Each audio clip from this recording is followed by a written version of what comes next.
Alternate careers for failed musicians.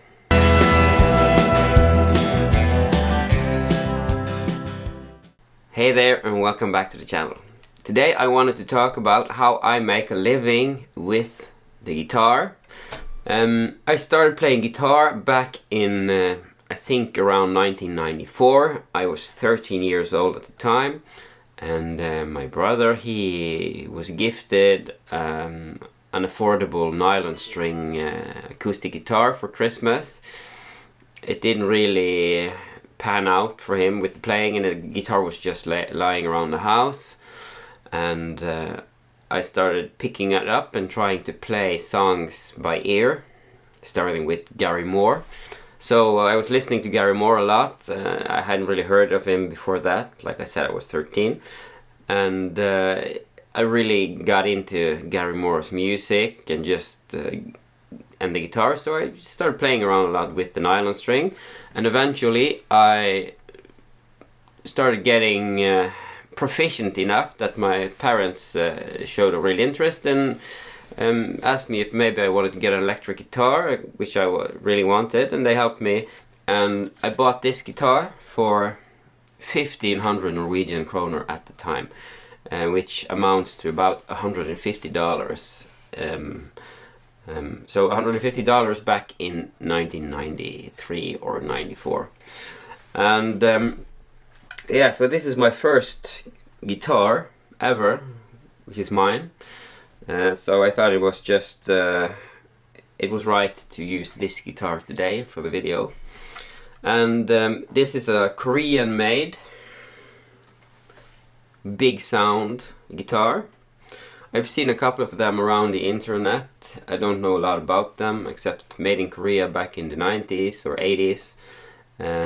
Standard Strat copy.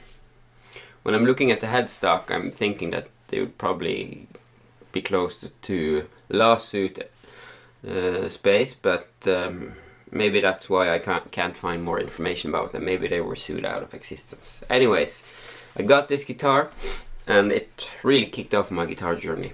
And as I grew older, when I started high school, guitar was the only thing I was ever doing. I was playing guitar all the time. We lived pretty rural, and I lived a while away from most of my friends, so after school, guitar was probably the only thing I was doing. So I would like to say that I was pretty good at that point. I was really proficient. I could play fast stuff. I could play nice sounding stuff, and I could usually learn any song by ear if I had the time. Maybe except more challenging Yngwie Malmsteen songs. So I was starting to feel that the guitar was my thing. And then when I started higher education after my years in the army, I didn't really think that you could study music on electric guitar. At least here in Norway, the only ways of studying music back in the late 90s were classical guitar or more typical orchestra instruments. So there wasn't anything like Berkeley in Norway in the 90s. So studying music at a higher level was never really crossed my mind. So I didn't. And so I ended up studying lots of other stuff and just doing the guitar thing on the side. Still thinking that I would eventually become a rock star. I had several band projects, and yeah, so I was spending a lot of time with that. And now I'm 42. I've had some success here in Norway with the band Sons of Vanity, which I founded in 2015 with a couple of my friends. We've been performing our own material, English lyrics, country music, country rock, in the vein of Brad Paisley, Eric Church, that kind of vibe. And we've had some national radio rotation here in Norway, so that was fun, but we never really took off. And I think that's kind of hard to do, playing country music in Norway, unless you sing in Norwegian. But probably because our ambitions were always higher than Norway, we decided to sing in English and write songs in English. And yeah, maybe if we had dared to actually just travel to Nashville and just try our luck there, things could have gone differently. But anyways, it kind of fizzled out during the pandemic, so they kind of put that band on ice. And since then I haven't released any new music, original music. So I kind of think that the global mega rock star dream is kind of past. But I've still been making a living with the guitar for the last 16 years of my life. So today I wanted to talk about how can you, if you're like me, you love playing the guitar, but you're kind of feeling that maybe guitar music isn't as big an opportunity as it was in the 80s or 90s. There's a lot of focus on rap and EDM and pop music today, and yes, there are some guitar there, but there aren't that many modern day guitar heroes. You have the guitar heroes of yesterday who are still relevant, like Slash, like Kirk Hammett and Metallica, and lots of cool bands. But new guitar heroes coming up today, well, you have like Tim Henson and those math technical guys, but it's not mainstream success like Mark Knopfler did with Dire Straits, like Dave Gilmour did with Pink Floyd, and like Slash with Guns N' Roses. Those bands cross genres in terms of their fan bases, so they're legends, and hopefully they're going to be performing legends for a long time to come yet. But still, the guitar hero thing seems to me like a smaller scene than it used to be.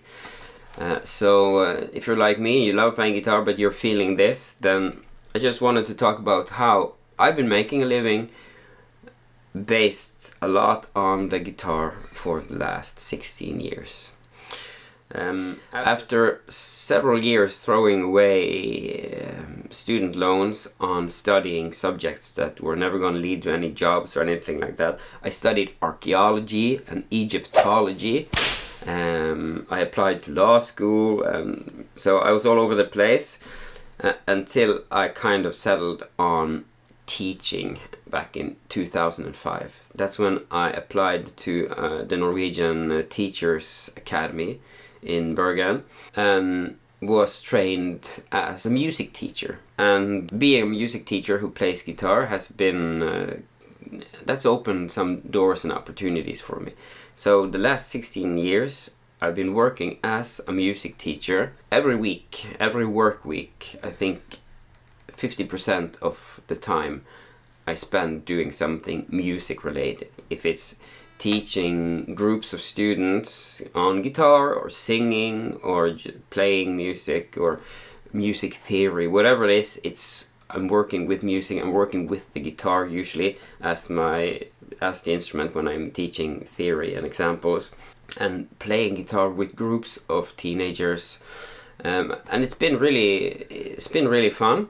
So I get to play a lot of guitar. I get to have fun with people who are really into guitar, and some students just hate playing music or instruments. So it's kind of like playing out, gigging out. Some of the crowd are gonna enjoy what you do, and some of them are gonna hate it because maybe guitar music in general isn't their thing.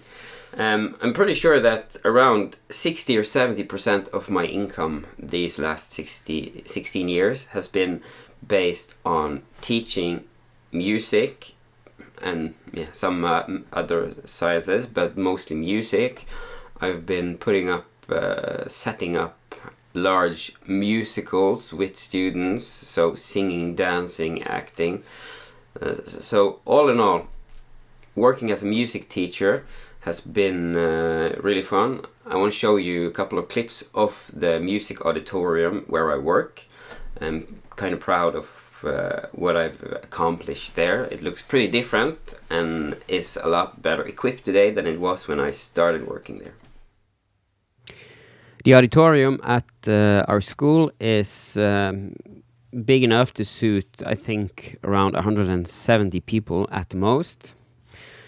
And we use it for school presentations, musicals, and other gatherings. Here you can see our engineering booth. And this is the guitar. These are the guitars I use for teaching. First off, there's a bunch of steel string Morgan guitars from Norwegian guitar manufacturer Morgan Instruments. I got a lefty steel string from Fender, a CD60. And as you can see, students tend to break strings, so there's a lot of maintenance. Moving on to nylon, I got 5 Yamaha nylon strings. I think this is the C45 model, or C40. And another lefty Fender guitar. Here are some Morgan nylon strings from the same manufacturer. Like I said, Morgan is the only Norwegian large-scale guitar company. Underneath the sound booth is our storage space. Here we got a drum kit on a drum riser. It's got wheels, so I can just roll it into the auditorium. Got some percussive instruments here as well. And some 3/4 sized guitars for smaller handed students, and some ukuleles as well. It's an easier instrument to learn. We got some electric guitars. There are a few missing because I'm currently repairing them. Like I said, there's a lot of maintenance teaching music in junior high. Our engineering booth, where we have our spotlight, and we have wireless receivers for wireless microphones, an analog Mackie mixer here, which is just a backup, while our main mixer is a digital Studio Live 16 from PreSonus, and a Strand lighting mixer. And here's just some extra equipment. This whole engineering booth was built by our students, with our shop teachers designing and controlling. So here, moving on to the stage, we got a small mixer, because sometimes you just need 1 or 2 mics. You don't want to gear up all the large equipment, and it's all good to go. Got a Roland FP7 digital piano, and as you can see, there's a lot of lighting here, including the boom.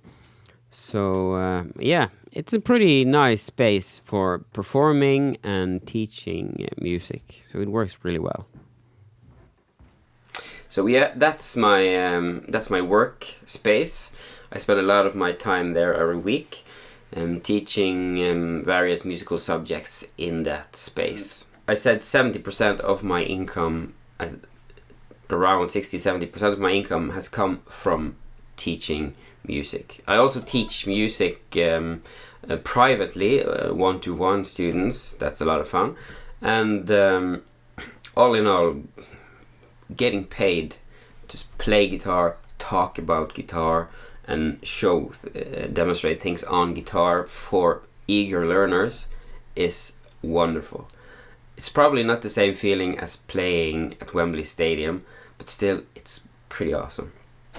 The last 30% of my yearly income comes from gigging with various bands. Like I said, I was playing in a country band, playing our own songs for many years, and we did do concerts, paid concerts.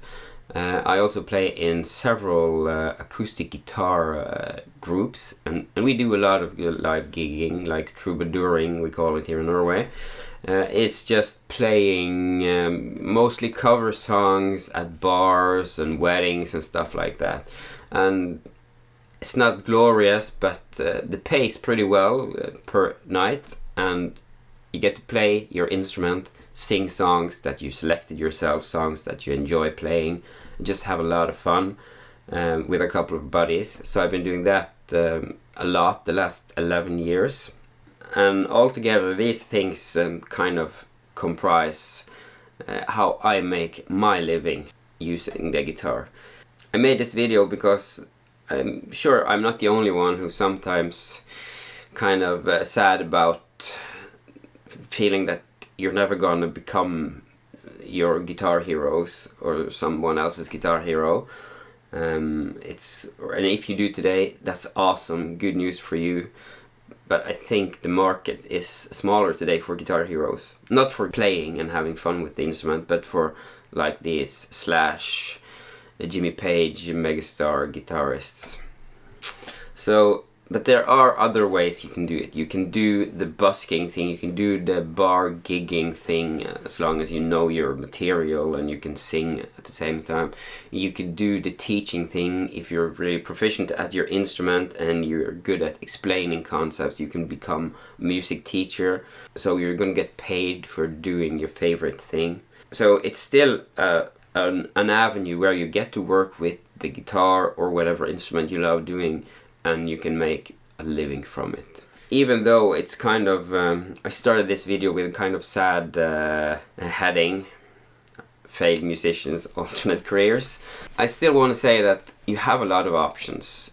If you love playing your instrument, you don't have to give it up for a boring day job that you hate. There are other avenues.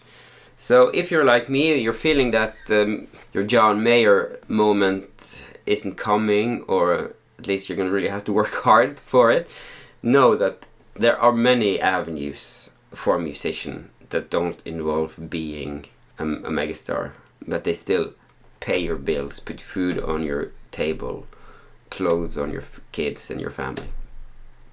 So I made this video both to make sure that people who watch it know that there are more things you can do, except not just become a big rock star. And I probably also made it to kind of remind myself that, hey, Stian, you still get to play your guitar and get paid every week. Not everyone can say that. That's all for me and my trusty old knockoff. Thanks for watching. Hopefully it'll be more music or gear related in the next video. See you soon.